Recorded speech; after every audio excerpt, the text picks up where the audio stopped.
Hello दोस्तों, welcome है आपका हमारे यूट्यूब चैनल में। Pensioners, family pensioners as well as कर्मचारियों के लिए तीन बड़े अपडेट है। तीनों के तीनों अपडेट या बोल सकते हैं 3 से 4 5 अपडेट भी हो सकते हैं। बहुत ही इंपॉर्टेंट है। और अगर आपकी एज 60 65 या 70 साल पूरी हो चुकी है तो उसके लिए और भी बड़ी खबरें हैं। आपको बहुत ज़्यादा चीज़ें इसमें चेंज होंगी।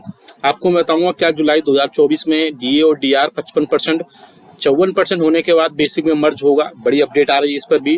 दूसरी बड़ी अपडेट आ रही है एडिशनल पेंशन को लेकर के। क्या उम्र में 65, 68, 70 और 80 साल सर्विस पूरी होने पर क्या आपको एडिशनल पेंशन मिलती है और कैसे मिलेगी, क्या है सारी अपडेट। और साथ ही साथ एडिशनल पेंशन 20, 30 और 50% में जो प्रॉब्लम आ रही है, क्योंकि कल एक मुझे कमेंट्स आया था कि उनको अभी तक एडिशनल पेंशन नहीं मिली है, तो क्यों नहीं मिली है, क्या क्या रीजन हो सकते हैं और आपको क्या क्या कार्रवाई करनी है ताकि आपको एडिशनल पेंशन आपको टाइम पर मिले, टाइम नहीं मिले और आपको सारे एरियर्स और अदर जो बेनिफिट्स हैं पेंशनर्स के सुपर एनुएशन के बाद में वो सारी चीज़ें उनको टाइमली मिलें, तो क्या क्या कार्रवाई आपको करनी पड़ेगी। बहुत ही इंपॉर्टेंट ये वीडियो होने वाला है, इसलिए इस वीडियो को पूरा लास्ट तक देखिएगा। और अगर आप हमारे वीडियो के जरिए आप हमसे जुड़ना चाहते हैं तो कुछ नहीं करना है आपको, सिर्फ सब्सक्राइब के ब्लैक बटन को प्रेस करना है, यानी सब्सक्राइब के ब्लैक बटन को दबाना है और आप सब्सक्राइब हो जाएंगे हमसे और आपको सारी इन्फॉर्मेशन और अपडेट इसी तरीके से आपको मिलने लगेंगे।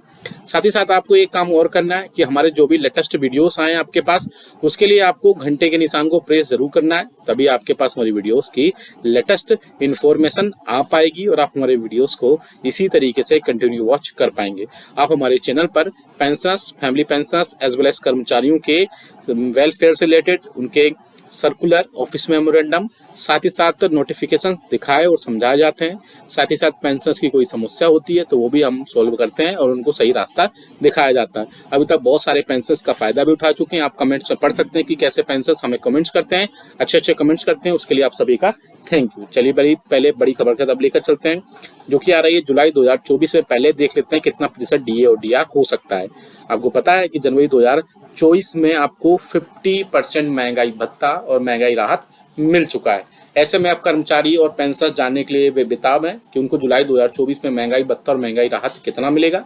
तो आपको जानकारी के लिए बता दूं कि अभी हम सिर्फ गैस कर सकते हैं, एक्सपेक्टेड कर सकते हैं। मैंने अपने पिछले जैसे अभी तक मुझे एक्सपीरियंस है पिछले लास्ट 10 ईयर्स का इस फील्ड में, तो हमेशा जो मैंने डीए और डीआर के आंकड़े बताए वैसा ही हुआ है और हमेशा उसी टाइप से महंगाई भत्ते और महंगाई राहत उस प्रकार से आपको प्रोवाइड कराई गई है। सामने एक डीए कैलकुलेटर देख सकते हैं। अभी जो all India consumer price index का डेटा आया है उसके बेसिस पर प्रेजेंट में आपको महंगाई भत्ता और महंगाई राहत है वो अभी आपको 50.84 है। लेकिन अब जैसे जैसे इसमें मंथ्स के all India consumer price index का डेटा आएगा उसमें पुटअप करने के बाद में और महंगाई भत्ता और महंगाई राहत बढ़ेगा और कर्मचारियों पेंशनर्स के लिए उसमें फाइनली 54% तक महंगाई भत्ता और महंगाई राहत निकल सकता है। हालांकि ये डेटा जो है हमने एक्सपेक्टेड लिया है, क्योंकि आप देख सकते हैं जैसे कि डेटा भी ऑफिशियली 138.9 के साथ में आया है। हमने जो डेटा बढ़ाया है यहाँ पे वो आप देख सकते हैं साइमल्टेनियसली एक या फिर 0.5 जो डेटा जैसे बढ़ता है वैसे ही लिया है। बहुत एक्यूरेट ये डेटा है और अब जब डेटा आएगा तो इसमें बहुत ज़्यादा चेंज मुझे लगता नहीं होंगे। तो इस हिसाब का आपको 54 या ज़्यादा से ज़्यादा 55% महंगाई भत्ता और महंगाई राहत आपको मिलेगा। लेकिन सवाल ये उठता है क्या जुलाई 2024 में महंगाई भत्ता और महंगाई राहत मर्ज होगा। लेकिन मैं अपने प्रीवियस वीडियोस में पहले भी बता चुका हूं, जैसे कि आप प्रीवियस वीडियोस देखते होंगे हमारे, तो कि मर्जिंग जैसी सिचुएशन 7th CPC में नहीं है। क्योंकि एक पेंशनर से कल कमेंट किया था, उनको ये इन्फॉर्मेशन कहीं से मिली थी या कहीं किसी ने बताई थी कि जुलाई 2024 में महंगाई भत्ता और महंगाई राहत मर्ज होगा 55% पे या 54% पे। तो मैं आपको जानकारी के लिए बता दूं ये बिल्कुल क्लियरली बेसलेस न्यूज़ है। मर्जिंग जैसी सुविधा 5th पे कमीशन में थी, 7th CPC में से कोई भी सुविधा सरकार ने प्रोवाइड नहीं कराई है। और जैसे डेटा अभी बढ़ता जा रहा है डेटा वैसे ही बढ़ता रहेगा। आप किसी टाइप की किसी भी र्यूमर से बच के रहिए। अभी इस टाइम र्यूमर्स बहुत हैं मर्जिंग पर, लेकिन मर्जिंग अभी सिचुएशन नहीं है। हालांकि गवर्नमेंट इसमें आगे आने वाले दिनों में भी एक मुझे लगता है क्लियरली एक नोटिफिकेशन या सर्कुलर्स निकालेंगी, क्योंकि मर्जिंग को लेकर के बहुत ज़्यादा रूमर्स उस टाइम हो चुके हैं। अब बात करते हैं दूसरी बड़ी जो कि आ रही है एडिशनल पेंशन पर लेकर के। एक पेंशन ने सवाल पूछा था कि क्या एडिशनल पेंशन 60, 65, 68, 70 या 80 कब जो है उनको एडिशनल पेंशन मिलती है। लेकिन मैं प्रीवियस वीडियो में मिनिस्ट्री ऑफ फाइनेंस के डिपार्टमेंट ऑफ एक्सपेंडिचर का सर्कुलर भी दिखा चुका था उनको। हालांकि आप हमें कमेंट करके बताइए कि आपको क्या लगता है कि 80%, 65, 70 या क्या एज होती है एक पेंशनर्स की जब उसको एडिशनल पेंशन मिलती है। आप हमें कमेंट करके बताइएगा। हम इसका आंसर जो सेकंड वाला देख रहे हैं लास्ट में देंगे। आप जब तक कमेंट में टाइप कर दीजिए, फिर हम इसको आंसर इसमें देंगे। लास्ट जो खबर है उसके अलावा इसमें और भी चीज़ें मैं अपडेट करूंगा। सेकंड नंबर के पॉइंट में एडिशनल पेंशन में आप जब तक कमेंट कर दीजिए, और ताकि उसके बाद मैं आपको पहले मैं थर्ड नंबर की जो न्यूज़ ले लेता हूं, फिर मैं आपको सेकंड का आंसर दूंगा। और एक और इसमें बड़ी अपडेट है एडिशनल पेंशन को लेकर के, वो भी मैं बताऊंगा। तीसरा है कि एडिशनल पेंशन जो है 20, 30, 50% जो आप ले रहे हैं उसमें प्रॉब्लम्स आ रही है पेंशनर्स को।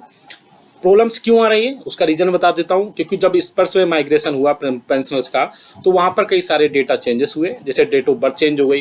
जैसे किसी पेंशनर्स की डेट ऑफ बर्थ 1 जनवरी 1955 है, तो उसकी जगह 1 जनवरी 1967 हो गई, 68 हो गई, या वो और भी कई सारे ऐसे चेंजेस भी देखने को मिले कि 2000 के बाद का भी इस पर से माइग्रेशन का डेट ऑफ बर्थ चेंज हुआ, तो आपको वो सही करा लेना है। दूसरा, कई जगह पर पेंशनर्स की रैंक चेंज हो गई है। आप जिस रैंक में थे या जिस डेजिग्नेशन पे थे वो चेंज हो गई है, या और भी कई अगर एनी अदर जो प्रॉब्लम्स आपको हुई हैं उसके चलते भी आपको एडिशनल पेंशन नहीं हुए है, तो आपने रिकॉर्ड ऑफिस में जा करके एडिशनल पेंशन लेने के लिए आपको पहले अपनी सारी जो भी पीपीओ में प्रॉब्लम्स हैं, चाहे वो डेट ऑफ बर्थ को लेकर के हो, माइग्रेशन को लेकर के हो, रैंक को लेकर के हो, या कोई भी अदर नॉमिनीज वगैरह भी चेंज हुए हैं, तो उसमें भी एडिशनल पेंशन पर इफेक्ट पड़ जाता है। इसलिए आप इन सब चीज़ों से बहुत ही रूबरू होकर रखिए, इनसे गो थ्रू होके रखिए। आप एडिशनल पेंशन और या पेंशनर्स के अदर जो भी कोई बेनिफिट्स हैं वो आप इसमें तभी ले पाएंगे। चलिए हम आंसर दे देते हैं दूसरे क्वेश्चन का। एडिशनल आपने, उम्मीद करता हूं कि आपने आंसर अभी तक दे दिया होगा। एडिशनल पेंशन आपको मिलती है 80 साल से, ये मैं पहले भी बता चुका था, लेकिन पेंशनर्स ने पूछा था कि एडिशनल पेंशन कब से मिलेगी, तो 80 साल से उनको एडिशनल पेंशन मिलेगी। कितनी मिलेगी? 20% मिलेगी, वो भी मैं बता चुका था, फिर भी बता देता हूँ। लेकिन इसमें अब एक और बड़ी अपडेट निकल कर आई है कि अभी जानकारी के लिए आपको बता दूँ कि अभी जो सूत्रों से जो मीडिया से जो खबरें आ रही हैं कि एडिशनल पेंशन पर जो यूनियंस और फेडरेशंस हैं उन्होंने सरकार को लेटर लिखा था कि एक एडिशनल पेंशन जो है 65 साल से स्टार्ट होनी चाहिए, क्योंकि 80 साल एक बहुत ज़्यादा टाइम गैप हो जाता है पेंशनर्स के लिए। 60 से लेकर 79 ईयर्स के बीच में उनको कोई भी बड़ी हुई पेंशन नहीं मिलती है, तो उनको बेसिक पेंशन में बढ़ोतरी 65 साल से की जानी चाहिए, जिससे पेंशनर्स को उसमें थोड़ी राहत मिल सके। हालांकि पेंशनर्स और फैमिली पेंशनर्स की एसोसिएशंस ने सरकार से एक प्रपोजल भी दिया था, वो प्रपोजल मैंने पहले भी बताया था। प्रपोजल ये था, आप हमें कमेंट करके बताइएगा कि आपके हिसाब से इन दोनों में से 2 प्रपोजल दिए थे, इनमें से कौन सा बेस्ट है, पहला कौन सा बेटर है। पहला जो ऑप्शन था एडिशनल पेंशन बढ़ोतरी को लेकर के कि हर 5 साल के ब्लॉक में 5% की बढ़ोतरी की जानी चाहिए। सपोज करिए 60 से 65 साल के बीच में 5% की, 65 से 70 साल के बीच में 5% की, 70 से 75 साल के बीच में 5% की, और 75 से 80 ईयर्स के बीच में या 79 ईयर्स के बीच में 5% की। यह दूसरा प्रपोजल था पेंशनर्स के लिए कि जिस प्रकार से सर्विंग एम्प्लॉइज के लिए हर साल बेसिक में 1-1%, 3-3% की बढ़ोतरी होती है, तो एटलीस्ट पेंशनर्स के लिए 1 साल में 1% की बेसिक बढ़ोतरी की जानी चाहिए, जिससे उनको राहत मिल सके। तो आप हम इन दोनों में से कौन सा बेटर है कमेंट करके जरूर बताइएगा। और आपको ये वीडियो अच्छा लगा तो लाइक तो करिएगा, इसको शेयर जरूर करिएगा। लेकिन इसके अलावा आपको कोई आपकी प्रॉब्लम, आपकी पेंशन से, आपकी फैमिली पेंशन से, इवन आपके सैलरी से रिलेटेड या उसके अदर बेनिफिट से रिलेटेड कोई प्रॉब्लम है, तो आप हमें कमेंट जरूर करिएगा। हम नेक्स्ट वीडियो में उसको लेकर आएंगे और आपको नेक्स्ट वीडियो का वेट करेगा, और आपकी जो भी प्रॉब्लम होगी हम उससे सॉल्व करने की पूरी कोशिश करेंगे। ये वीडियो अच्छा लगा तो लाइक करेगा, शेयर सभी के साथ करिएगा। ऐसी न्यूज़ इन्फॉर्मेशन अपडेट्स के लिए चैनल को भी सब्सक्राइब कर लेगा। मिलते हैं आपको नेक्स्ट वीडियो में। Thank you so much.